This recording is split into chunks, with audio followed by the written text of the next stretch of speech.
చేసుకొని మేమందరం go back అని వచ్చి గ్రామం నుంచి వెళ్ళిపోవాలి, మేము భూములు ఇవ్వమని చెప్పినాము. గ్రామస్తులు ఒక దాంట్లోనే ఉన్నటువంటి ఒక అధికారి పట్ల కొంచెం దురుసుగా ప్రవర్తించి దాడి చేయడం పైన మరి ఆ రోజు పెద్ద ఇష్యూ రాష్ట్ర వ్యాప్తంగానే పెద్ద రగడగా, అంటే పోలీసుల వైఫల్యం, లా అండ్ ఆర్డర్ వైఫల్యం వల్లనే అక్కడ సంఘటన జరిగింది. వాస్తవంగా చెప్పాలంటే ఒక జిల్లా కలెక్టర్ గారు రైతులెవరూ సుముఖంగా లేరని తెలిసినప్పటికీ భూములు ఇవ్వడానికి వాళ్ళెవరూ ముందుకు రావడం లేదు, బలవంతంగానైనా మేము భూములు తీసుకుంటామని అది వరకే అనేక సార్లు అక్కడ ఉన్నటువంటి అధికారులు వాళ్ళ మీద ఒత్తిడి తెచ్చిన నేపథ్యంగా అక్కడ ఉన్నటువంటి శాసనసభ్యుడు, రాష్ట్ర ముఖ్యమంత్రి గారి కుటుంబ సభ్యులు, వారి సోదరుడు అనేక సార్లు వాళ్ళ మీద భయపెట్టించినట్లు, ఎట్టి పరిస్థితిలో భూములు ఇచ్చి తీరాల్సిందే అనేటటువంటి విధంగా వాళ్ళు వివరించినటువంటి తీరుపై ఆందోళన చెందినటువంటి రైతులు అక్కడ ఆగ్రహానికి లోనటువంటి సందర్భంగా జరిగిన సంఘటన. మరి ఆ రోజు రాత్రి మరి పోలీసులు పెద్ద ఎత్తున గ్రామంలో పడి, రాత్రి ఇండ్ల మీద పడి పెద్ద ఎత్తున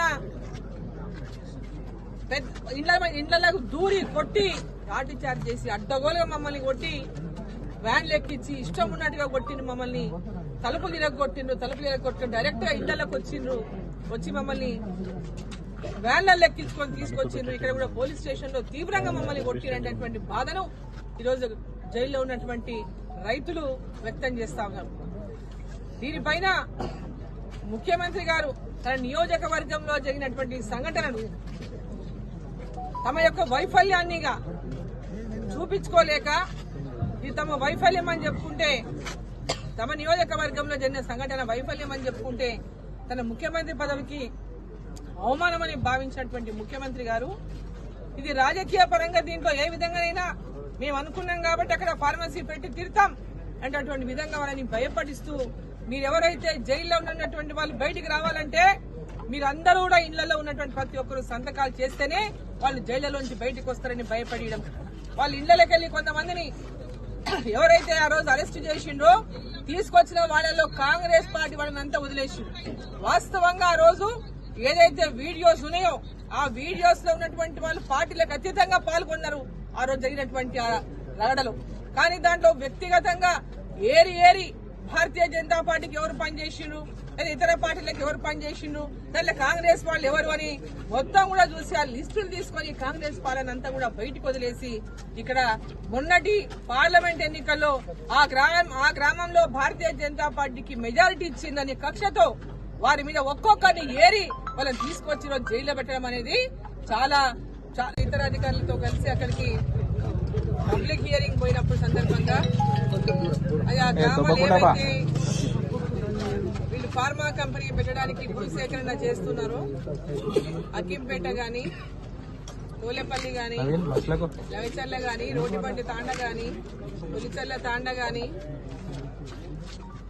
ఈ 3 తాండాలు మరి గ్రామాలలో ఏదైతే వీళ్ళు భూసేకరణ కార్యక్రమాన్ని చేపట్టినటువంటి సందర్భంగా అక్కడ ఉన్నటువంటి రైతులందరూ కూడా ఫార్మా కంపెనీకి భూములు ఇవ్వడానికి నిరాకరించిన నేపథ్యంలో వాళ్ళు అనేక నెలలుగా, దాదాపు 8 నెలలుగా అక్కడ ధర్నాలు, దీక్షలు చేస్తూ అక్కడ ఫార్మా కంపెనీ వద్దని, మా భూములు ఇయ్యమని పెద్ద ఎత్తున రైతులు అక్కడ నిరాకరించిన నేపథ్యంలో కూడా బలవంతంగానైనా భూములు లాక్కుంటామని అక్కడ ఉన్నటువంటి కొందరు అధికారులు చెప్పడంతో అక్కడ ఉన్నటువంటి రైతులు ఆ యొక్క పబ్లిక్ హియరింగ్, అంటే అక్కడ ఏదైతే పబ్లిక్ గా విచారణ చేయడానికి కలెక్టర్ గారు అక్కడ పోయినరో అక్కడికి ఆ రైతులు ఎవరు కూడా రాకపోవడం, ఆయా గ్రామాల్లో రైతులు ఎవరు కూడా పబ్లిక్ హియరింగ్ రాలేదు, హాజరు కాలేదు. ఆ గ్రామాల్లో కాకుండా గ్రామాల బయట అన్నిటికీ సెంటర్ అనే ఒక ప్లేస్ లో వారు పబ్లిక్ హియరింగ్ పెట్టుకున్నారు. పూర్తి పోలీస్ బందోబస్తు అక్కడ ఏర్పాటు చేసుకున్నారు కలెక్టర్ గారు, ఇతర అధికారులు కలిసి. కానీ అక్కడికి ఎవరు కూడా పబ్లిక్ హియరింగ్ చెప్పుకోవడానికి గానీ, వినడానికి గానీ అక్కడికి ఎవరు రాలేదు. రైతులందరూ అక్కడ రావడానికి మరి బహిష్కరించి వారి గ్రామంలోని అందరూ లగచర్ల గ్రామంలో, అన్ని గ్రామాల వాళ్ళు లగచర్ల గ్రామంలో పోకూడదని బహిష్కరించి గ్రామంలోనే ఉన్నారు. ఆ సందర్భంగా మరి జిల్లా కలెక్టర్ గారు ఆ ఊరు నుంచి ఒక రైతు వచ్చి ఎవరో ఇద్దరు రైతులు వచ్చి వారిని మీరు గ్రామానికే రాండి, అందరూ అక్కడే ఉన్నారు అక్కడికే రాండి అని కోరినట్టు, ఆ తర్వాత కలెక్టర్ గారు అక్కడికి వెళ్ళినట్టు, అక్కడ గొడవ జరిగినట్టు మనం పత్రికల్లో మీడియాలో చూసినాం. వాస్తవంగా జిల్లా కలెక్టర్ గారు అక్కడ పబ్లిక్ హియరింగ్ పెట్టినప్పుడు ఎవరు కూడా రాని సందర్భంలో మరి ఆ గ్రామంలో ఒకరో ఇద్దరు ముగ్గురు రైతులు వచ్చి తమ గ్రామానికి రమ్మని కోరిన సందర్భంగా పెద్ద ఎత్తున బందోబస్తును ఏర్పాటు చేసుకుని అక్కడ పబ్లిక్ హియరింగ్ ఏర్పాటు చేసుకున్న కలెక్టర్ గారు మరి ఎవరికి కూడా పోలీసులకు సమాచారం లేకుండా వారు ఒకరే ఆ గ్రామానికి పోవడం, మరి ఒకరు 3-4 వెహికల్ మరి ఆ గ్రామంలో సడన్ గా పోవడం వల్ల గ్రామంలో ఉన్నటువంటి రైతులు ఆందోళన చెంది వారిని గో బ్యాక్ అని నినాదాలు కూడా ఇచ్చినట్టు, దాని తర్వాత అక్కడ వాళ్ళకి అన్యాయం జరుగుతుందో ఏ విధంగా లాభం చేస్తే వాళ్ళ జీవితాలను ఏ విధంగా మీరు పునరుద్ధరిస్తారో చెప్పండి, వాళ్ళని ఒప్పుకుంటే తీసుకోండి భూములు, కానీ బలవంతంగా తీసుకోవడం సమంజసం కాదని చెప్పి సందర్భంగా మరోసారి ముఖ్యమంత్రి గారిని హెచ్చరిస్తూ భారతీయ జనతా పార్టీ ఖచ్చితంగా ఆయా గ్రామాల రైతుల వెంబడి ఉంటుందని, వారికి అండగా నిలుస్తుందని చెప్పి సందర్భంగా నేను తెలియజేస్తా ఉన్నాను. మీ యొక్క కోరిక మేరకు మీ ఆకాంక్షలు నెరవేర్చుకోనికే మీరెవరో మీకు కావాల్సిన వాళ్ళ కంపెనీలకు మాట ఇచ్చినందుకు ఈరోజు వాళ్ళ పేదల కడుపుల మీద కొడతామంటే చూస్తూ భారతీయ జనతా పార్టీ ఊరుకోదని చెప్పి నేను తెలియజేస్తా ఉన్నాను. వెంబడే జైల్లో ఉన్న వాళ్ళందరినీ విడుదల చేయండి, వాళ్ళందరినీ విడుదల చేయాల్సినటువంటి అవసరం ఉన్నది. అనవసరంగా అన్యాయంగా వాళ్ళని జైల్లో తీసుకొచ్చి పెట్టిండ్రు, రైతులని సంబంధం లేని వాళ్ళని తీసుకొచ్చి జైల్లో పెట్టిండ్రు. ఎవరెవరైతే దీంట్లో పాల్గొన్న మీ కాంగ్రెస్ పార్టీలో ఉండి పాల్గొన్నారో వాళ్ళందరినేమో పేరున ఇంటికి పంపించారు. ఆ రోజు పార్టీలకు అతీతంగా రైతులందరూ కూడా ఏకమై ఆగ్రహవేశాలకు గురైపోయి ఆ సంఘటన జరిగితే ఆ సంఘటనను సమీక్షించుకొని ఆ సమస్యను పరిష్కరించాల్సింది పోయి ఈరోజు దౌర్జన్యంగా రాజకీయం చేసి ఇక్కడ ఏదో అడ్డుకుంటున్నటువంటి సినిమా చూపించి ఎట్టి పరిస్థితుల్లో ఫార్మా తెస్తానటువంటి ఒక మొండితనానికి పంతానికి ఈ రోజు మీరు పోవడం అనేది ఏమాత్రం సమంజసం కాదు. పంతాలు కాదు, ఇక్కడ ప్రజల యొక్క అభివృద్ధి లక్ష్యంగా వాళ్ళ యొక్క ఆకాంక్షల లక్ష్యంగా పనిచేయాలని ముఖ్యమంత్రి గారని చెప్పి నేను కోరుతా ఉన్నా. రోజు రాజకీయాలకు అతీతంగా ఈ రోజు సంబంధం లేని వాళ్ళంతా తీసుకొచ్చి మీరు లోపల పెట్టిన ఒక్కొక్కరితో మాట్లాడినాం. వాళ్ళ గోడు వింటుంటే వాళ్ళ గుండె కోత వింటుంటే ముఖ్యమంత్రి గారు వాళ్ళ యొక్క ఉసురు పోసుకోవద్దండి, పేదల ఉసురు పోసుకోవద్దు. పేదల ఉసురు పోసుకొని కేసీఆర్ ఇంటికి వెళ్ళిపోయిండు. మీరు అధికారంలోకి వచ్చి 11 నెలలే అయింది, అప్పుడే పేదల ఉసురు పోసుకుంటున్నారు. పేదల ఉసురు పోసుకోవద్దు. ఇప్పటికే మూసీలో మీరు కూలగొట్టిన ఇళ్ల దగ్గర పేదవాళ్ళు దుమ్మెత్తి పోసిండ్రు, శాపనార్థాలు పెట్టిండ్రు. పేదల శాపాలకు గురి కావద్దు. పేదల శాపాలు ఏమాత్రం కూడా అవి శాపాలే నిజమైపోతాయి, తర్వాత ఆ శాపాలకు గురి కావద్దు. దయచేసి ఎంబడి ఆ రైతులని ఎట్టి పరిస్థితుల్లో కూడా వాళ్ళని ఈ రోజు ఏ విధంగా హింసించిండ్రో, ఏ విధంగా కొట్టిండ్రో పోలీసులు. వాళ్ళు గర్భిణీ స్త్రీ నా భార్య గర్భిణీ ఉందంటే కూడా వదిలిపెట్టకుండా తీసుకొచ్చి స్టేషన్ లో పెట్టిండ్రు. అమ్మా నా భార్యను చూసుకునే వాళ్ళు ఇంటి దగ్గర ఏడుస్తున్నాడు. ఒక ముసలాయన ఉన్నాడు, అమ్మా నేను ఏం చేసేదని తీసుకొచ్చి లోపల పెట్టానని ఏడుస్తున్నాడు. ఎంతో మంది యువకులు మేము అసలు ఆ రోజు ఊర్లోనే లేము, మా మీద అనవసరంగా ఈరోజు కక్ష కట్టి మమ్మల్ని ఇక్కడ పెట్టిందని చెప్పి వాళ్ళు బాధపడతా ఉన్నారు, రోధిస్తా ఉన్నారు. ఏది ఏమైనా మా భూములు మాత్రం మేము ఇవ్వమనేటటువంటి గట్టి పట్టుదలతో రైతులు మాట్లాడుతా ఉన్నారు. అదైనా మీ కళ్ళకు కనపడదా? మీకుంటది, కానీ అది ఏది లేకుండా అధికారాన్ని అడ్డు పెట్టుకుని నేను ముఖ్యమంత్రిని కదా అనేటటువంటి విధంగా వాళ్ళ మీద దౌర్జన్యాలు చేసి భయపెట్టించి కొందరిని మీ కాంగ్రెస్ పార్టీ నాయకులని గుప్పిట్లో పెట్టుకుని వాళ్ళు ఎవరి పేర్లు చెప్తే వాళ్ళని చెప్పి వాళ్ళ మీద దాడులు చేపించి వాళ్ళ మీద పోలీస్ స్టేషన్ లో పెట్టించి అనేక రకాలుగా హింసకు గురి చేయడం అనేది ఏమాత్రం సమంజసం కాదని చెప్పి ఈ సందర్భాన్ని తెలియజేస్తా ఉన్నా. తర్వాత కూడా మరుసటి రోజు 12వ తేదీ 14వ తేదీ నాడు మేము 13వ తేదీ నాడు మేము దగచర్ల పోతుంటే దగచర్లకు నన్ను 144 సెక్షన్ అని చెప్పి నన్ను అడ్డుకొని ఆ ప్రాంతం పార్లమెంట్ సభ్యురాలుగా నన్ను అడ్డుకొని ముఖ్యమంత్రి గారు అన్నను మరి 144 సెక్షన్ అనేది వాళ్ళకి వర్తించదంట, వాళ్ళ 300 మందితో పెద్ద ఎత్తున పోలీస్ ఎస్కార్ట్ తో మరి లగచర్ల గ్రామానికి పంపించింది కదా, మరి ఇది ఎక్కడ న్యాయం అని చెప్పి నేను ప్రశ్నిస్తా ఉన్నా. లగచర్ల గ్రామంలో మీ సోదరుడు చేసినటువంటి ఘనకార్యం ఏంది? కోట్ల రూపాయలు తీసుకుపోయి మీ కాంగ్రెస్ ఎవరైతే బయటకు జైలు పోకుండా ఇంకా బయట పెట్టుకున్నారో ఆ రోజు ఆ సంఘటనలో పాల్గొన్న వారికి అందరికీ కూడా ఇళ్లలోకి పోయి కోట్ల రూపాయల వాళ్ళ చేతుల్లో పెట్టి మీ భూముల ముందు ఎమ్మడే రాయండి అని చెప్పి వారితో సంతకాలు చేపించుకొని దౌర్జన్యంగా ఇవాళ మీరు చేస్తున్నటువంటి ఈ యొక్క కార్యక్రమం ఏదైందో ఇది శోభనివ్వదు. ఈ యొక్క నియోజకవర్గంలో వెనుకబడినటువంటి ప్రాంతం కొడంగల్ ప్రాంతం. నిన్ను ముఖ్యమంత్రిగా చేస్తే, ఎమ్మెల్యే చేస్తే, ముఖ్యమంత్రి అయితే మా ప్రాంతం అభివృద్ధి అవుతుందనేటటువంటి ఆకాంక్షతో మిమ్మల్ని గెలిపించిండ్రు. ఈరోజు జైల్లో ఉన్న ప్రతి ఒక్కరు కూడా ఎన్నికల్లో మీ ఎమ్మెల్యే ఎన్నికల్లో మీకు పనిచేసి మిమ్మల్ని గెలిపించిండ్రు. ఈరోజు గెలిచిన వెంబడే ఫార్మా అని చెప్పి వాళ్ళందరినీ భయభ్రాంతులకు గురి చేస్తే పార్లమెంట్ ఎన్నికల్లో వాళ్ళందరూ చెప్పి మమ్మల్ని ఫార్మా కంపెనీ రాకుండా మా భూములు కాపాడాలి, మమ్మల్ని కాపాడాలని మమ్మల్ని వేడుకున్నటువంటి నేపథ్యంలో నేను పార్లమెంటు సభ్యురాలుగా గెలిస్తే తప్పకుండా మీకు అండగా ఉంటా అని చెప్పిన వాళ్ళకి మాట చెప్పినాం అన్నాడు. ఈ రోజు ఫార్మా కంపెనీ మీద మీకు అంత పట్టుదల ఎందుకని అడుగుతున్నా ముఖ్యమంత్రి గారిని, మీకెందుకంత ప్రేమ ఫార్మా కంపెనీ మీద అడుగుతున్నా. గ్రామాల్లో రూరల్ ఏరియాలో ఉన్న గ్రామాల్లో ఫార్మా కంపెనీల మీద పెట్టించాలనేటువంటి ప్రేమ మీకెందుకు, అంత కోరిక ఎందుకు? ప్రజల యొక్క ఆకాంక్షను కాదని వాళ్ళ భూములన్నీ గుంజుకొని ఈ రోజు వాళ్ళకున్న భూములు 2 ఎకరాలు 3 ఎకరాలు 4 ఎకరాలు 5 ఎకరాల కంటే ఎక్కువ లేవు వాళ్ళకు ఉన్నటువంటి భూములు. దాంట్లో 2-3 అన్నదమ్ములు ఉన్నారు దండల్లో. మరి ఈ రోజు వాళ్ళు అడుగుతున్నారు ఫార్మా కంపెనీలో మీరు ఉద్యోగం ఇప్పిస్తామంటున్నారు, భూమికి పైసలు ఇస్తామంటున్నారు, మాకు ప్యాకేజీలు ఇస్తామంటున్నారు. కానీ ఆ ఫార్మా కంపెనీలో రేపొద్దున మమ్మల్ని ఉద్యోగంలోంచి పీకేస్తే రేపు మమ్మల్ని కాపాడే నాదుడెవడు? మా జీవనాధారాన్ని మొత్తం మేము కోల్పోతాం. మా భూమి పోతే మాకు బతుకు తెరివే భూమి అమ్మని నమ్ముకొని మేము బతుకుతున్నాం అనేటటువంటి ఆవేదనను వ్యక్తం చేస్తున్నటువంటి ఆ రైతుల యొక్క ఆవేదన మీకెందుకు అర్థమవుతుందని చెప్పి నేను ప్రశ్నిస్తా ఉన్నా ముఖ్యమంత్రి గారిని. మీకెందుకు అంత ఫార్మా ముఖ్యమనిపిస్తుంది? ఓటు వేసినటువంటి నిన్ను గెలిపించిన ప్రజల కంటే నీకు ఆ ఫార్మా కంపెనీ ఎందుకు అంత ముద్దు అని అడుగుతున్నా నేను. ఏమంత ముఖ్యం నీకు ఆ ఫార్మా కంపెనీతో మీకు ఉన్నటువంటి సంబంధాలు ఏమి? దేనికోసం అంత పట్టుదల?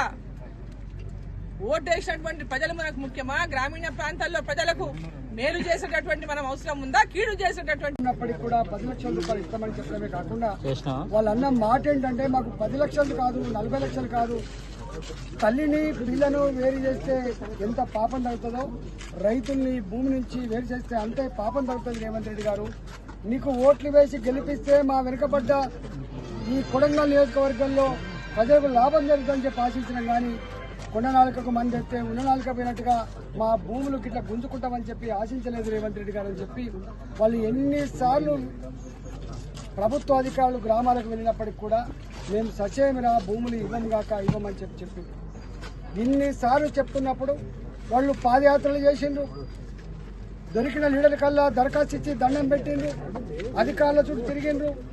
ఇంత ప్రశాంతమైన ఉద్యమం ఇట్లే కొనసాగితే రేపు ఆ నియోజకవర్గంలో రాజకీయంగా నాకు పుట్టగతులు ఉండమనేటువంటి భావించి నేను తలపెట్టిన ప్రాజెక్టు కనుక అమలు కాకపోతే నా పరువు పోతుందని చెప్పి భావించి వాళ్లే స్వయంగా ఒక స్కెచ్ చేసుకొని ఈ ప్రజాస్వామికమైనటువంటి ఉద్యమాన్ని హింసకు తీసుకుపోవాలని చెప్పి వాళ్లే కుట్రపూరితంగా స్కెచ్ చేసుకొని కలెక్టర్ని పట్టుకొచ్చుకొని వాళ్లే లొల్లి పుట్టించుకొని దాడులు చేసుకొని ఆ దాడుల్ని అడ్డం పెట్టి ఈ దాడులు చేసింది రైతులని, దీని కారకులు ప్రజలని చెప్పి వాళ్ళను ఊచి చూసి ఇవాళ ఈ విధంగా భయపెట్టించారు. వారు చెప్పింది ఎంపీ గారు కానీ ఎమ్మెల్యే గారు కానీ ప్రజాప్రతినిధులు ప్రజలకు ఏం హామీ ఇస్తారు? మీకు ఆపద వచ్చినప్పుడు, అవసరం వచ్చినప్పుడు మీ కాలుకు ముళ్ళుతే పన్నుతో పీకే సర్వీస్ చేస్తామని చెప్పి చెప్తారు. మొన్ననే పార్లమెంటుకు వారు బ్రహ్మాండంగామైనటువంటి దాంతో గెలిచి వచ్చారు. వారి ప్రజలకు అక్రమంగా దుర్మార్గంగా కొడితే కేసులు పెడితే పలకరిద్దాము, వాళ్ళ కుటుంబ సభ్యులకి ధైర్యాన్ని ఇద్దామని చెప్పిపోతే 20 కిలోమీటర్ల ముందే బారికేడ్లు వేసి 144 సెక్షన్లు పెట్టి మీరు పోవడానికి వీల్లేదని చెప్పి ఇవాళ ప్రజలకు సేవ చేసేటువంటి అధికారాన్ని కట్టేలు చేసిన పోలీసుల మీద కూడా చర్య చేపట్టకపోతే తప్పకుండా వారు ఇప్పటికే ప్రివిలేజ్ మోషన్ ఇచ్చారు. పార్లమెంటు సభ్యులంటే ఇవాళ నీ చీఫ్ సెక్రటరీ కాదు, నీ డీజీపీ కాదు, వాళ్ళకంటే ఎక్కువ ప్రోటోకాల్ ఉన్నవాళ్ళు, బాధ్యత ఉన్న వాళ్ళు అన్నిటికీ మిక్కిలి ప్రజలకు ఏమైనా జరిగితే అండగా ఉండే వాళ్ళను నిలువరించే ప్రయత్నం చేసినావు. ఇవాళ వారిని వాళ్ళ పార్లమెంటు పరిధిలోకి ఎంటర్ కాకుండా ప్రజలకు పరామర్శ చేయకుండా ఎవరైతే అడ్డుకున్నారో వాటి మీద కూడా ఇవాళ ప్రివిలేజ్ మోషన్ ఇస్తాం, ఖచ్చితంగా వాళ్ళను ఢిల్లీ వేదిక మీద నిలబెడతామని చెప్పి సందర్భంగా హెచ్చరిస్తా ఉన్నాం. కానీ వాళ్ళ అన్ననో తమ్ముడో నాకు తెలియదు కానీ 50 కాళ్ళల్లో 300 మందిని తీసుకుపోయి ఇంటింటికి పోయి చూసినరా, మాకు ఎదురు తిరిగితే ఎదురు మాట్లాడితే ఏ గతి పడుతుందో అర్థమైందా మీకు? ఎవరు కాపాడలేరు మిమ్మల్ని. ఓట్లు వేసుకున్న భారతీయ జనతా పార్టీ కాపాడలేదు, ఇంకొక పార్టీ కాపాడలేదు. మీరు కనుక మర్యాదగా సంతకాలు పెట్టి మీరు రేవంత్ రెడ్డి ప్రవర్తిస్తుందో అర్థం కావాలి. ఇలాంటి నియంతలకు ఎట్లా బుద్ధి చెప్పానో తప్పకుండా తెలంగాణ సమాజం సందర్భం వచ్చిన బుద్ధి చెప్తుంది. అక్కడ ఉన్న రైతులంతా కూడా దుద్యాల మండల పరిధిలో వారు ఇంతకుముందు చెప్పినట్టుగా 3 తండాలు కావచ్చు, 2 గ్రామాలు కావచ్చు, ఇవాళ మా లంబాడ రైతాంగానికి ఆతికడి వేసిన నువ్వు. ఇవాళ భూమిని నమ్ముకొని వ్యవసాయం చేసేవాళ్ళు రక్తాన్ని చెమటగా మార్చి దేశ ప్రజలకి ఇక్కడ బువ్వ పెట్టే రైతాంగానికి నువ్వు సంఖ్యలు వేసినావు, ఆతికడిని వేసినావు, వాళ్లకు థర్డ్ డిగ్రీ ప్రయోగించి హింస పెట్టినావు. ఇది మంచిది కాదు రేవంత్ రెడ్డి. గతంలో ఖమ్మంలో రైతాంగానికి సంఖ్యలు వేసినటువంటి వాళ్లకు ఏ గతి పట్టిందో రేపు నీకు కూడా అదే గతి పడుతుందని చెప్పి హెచ్చరిస్తా ఉన్నా. వచ్చినప్పటి నుంచి చూస్తా ఉన్నాం, మీరు ప్రజల మీద దాడి చేయడం తప్ప, ప్రజల గూడు కూలగొట్టడం తప్ప, ప్రజల్ని హింస పెట్టడం తప్ప, ప్రజలకు ప్రశాంతత లేకుండా చేయడం తప్ప ఇవాళ నువ్వు చేస్తున్న ఘనకార్యం ఏం లేదు రేవంత్ రెడ్డి. నేను ఒకటే మళ్ళొకసారి హెచ్చరిస్తా ఉన్నా, ఇవాళ ప్రజల కన్నీళ్లు చూసిన వాడు, ప్రజల్ని హింస పెట్టి సంతోషపడ్డవాడు, శాడిస్టు, ఎప్పుడు ముందడవాడు. కాబట్టి ఇప్పటికైనా వారు చెప్పిండ్రు, నీ ప్రాంతం నీకేం మమకారం ఉందా ప్రాంతంతో? నీకు అక్కడ భూమి ఉన్నది కాదు, నీకు ఇల్లున్నది కాదు. ఇవాళ నీకు ఎవరైతే మద్దతు పలుకుతున్నారో వాని ఎవరికి అక్కడ ఇల్లు లేదు, వానికి ఉండే భూమి లేదు, వానికి పోయేది ఏముంటుంది? ఒక్కొక్క రైతు 10 ఎకరాలు 15 ఎకరాలు బ్రహ్మాండమైన కంది పంట వేసుకొని, బ్రహ్మాండంగా పల్లి పంట వేసుకొని పండించుకునే వాళ్ళకి ఇవాళ నీ రూపంలో వచ్చినటువంటి భూతం అని చెప్పి వాళ్ళు భావిస్తూ ఉన్నారు. కాబట్టి ఇప్పటికైనా బేజాలు ఇవ్వకుండా ప్రజలతో గోక్కున్నోడు, అందులో రైతులతో గోక్కున్నోడు ఎవడు ముందడ పడడు. కాబట్టి నీకు కూడా గతంలో ఎవరికైతే గతి పట్టిందో నీకు కూడా అదే గతి పడుతుందని చెప్పి హెచ్చరిస్తా ఉన్నా. మీరు ఇప్పటికైనా బేజాలు ఇవ్వకుండా నేను చెప్పిన వాటి మీద తప్పకుండా మీరు విచారణ జరిపించి ఇలా బేషరతుగా వాళ్ళు విడుదల చేయాలని చెప్పి భారతీయ జనతా పార్టీగా డిమాండ్ చేస్తున్నా. లేకపోతే ఖచ్చితంగా చట్టం ఉంటుంది. చట్టాన్ని నమ్ముకున్న వాళ్ళం మేము. ఇవాళ అనేక మందికి గతంలో ఇట్లా వివరించిన అధికారులకు బానిసల లెక్క జీ హుజూర్ అంటూ పైన ఉన్న ముఖ్యమంత్రులు, పైన ఉన్న మంత్రుల ఆదేశాల మేరకు ప్రవర్తించిన నాయకులకు ఏ పనిష్మెంట్ జరిగిందో ఇప్పటికైనా అర్థం చేసుకోవాలి. రాజశేఖర్ గారి పీరియడ్లో గిట్టే అయింది, ఏమైందో చూసిండ్రు. ఇవాళ ఈ పోయిన గవర్నమెంట్లో ఏమైందో చూసినాం, ఇవాళ ఈ గవర్నమెంట్లో ఏమైందో చూసినాం. అధికారులు కూడా చట్టాన్ని పక్కకు పెట్టి, ధర్మాన్ని పక్కకు పెట్టి, బాసుల ఆదేశాల మేరకి ప్రజల మీద దౌర్జన్యం చేసే దుర్మార్గులకి ఎట్టి పరిస్థితి వదిలిపెట్టే ప్రసక్తి లేదు. మేము న్యాయపరమైన కొట్లాడతాం. తప్పకుండా దేశంలో ఉన్నటువంటి ఇలా ఎస్టీ కమిషన్ కావచ్చు, బీసీ కమిషన్ కావచ్చు, వాటి మీద కూడా వీళ్ళ కుటుంబ సభ్యులతో వాళ్ళకు కాంప్లైంట్ చేసే ప్రయత్నం చేస్తాం, బోలు నిలబెట్టే ప్రయత్నం చేస్తామని చెప్పి ఈ సందర్భంగా ప్రభుత్వాన్ని హెచ్చరిస్తా ఉన్నాం. నేను ఆ కొడంగల్ నియోజకవర్గ ప్రజల పక్షాన డిమాండ్ పెడుతున్నా. ఒకటో డిమాండు, బేషరతుగా ప్రభుత్వం క్షమాపణ చెప్పి పెట్టిన అక్రమ కేసులు విత్డ్రా చేసుకొని జైళ్లలో మగ్గేటువంటి వాళ్ళందరినీ కూడా విడుదల చేయాలని చెప్పి మొట్టమొదటి డిమాండ్. రెండవ డిమాండు, 100 మంది పోలీసులతో దుర్మార్గంగా రాక్షసంగా ప్రవర్తించి ప్రజల్ని భయభ్రాంతికి గురి చేయడమే కాకుండా గుడ్లను కొట్టినట్టు కొట్టడమే కాకుండా పోలీస్ స్టేషన్కి తీసుకుపోయి థర్డ్ డిగ్రీ, ఒక కాలు మీద 3 పోలీసు వాళ్ళు, ఇంకొక కాలు మీద 3 పోలీసు వాళ్ళు, రబ్బరు బెల్టులతో కొట్టడం 3, 2 గంటల పాటు 3 గంటల పాటు ఏ హింసకైతే పాల్పడ్డారో, మానవత్వం లేని పద్ధతులలో ప్రవర్తించిందో అలాంటి పోలీసుల మీద చట్టపరమైన చర్యలు తీసుకోవాలని చెప్పి నేను ప్రభుత్వాన్ని హెచ్చరిస్తాను.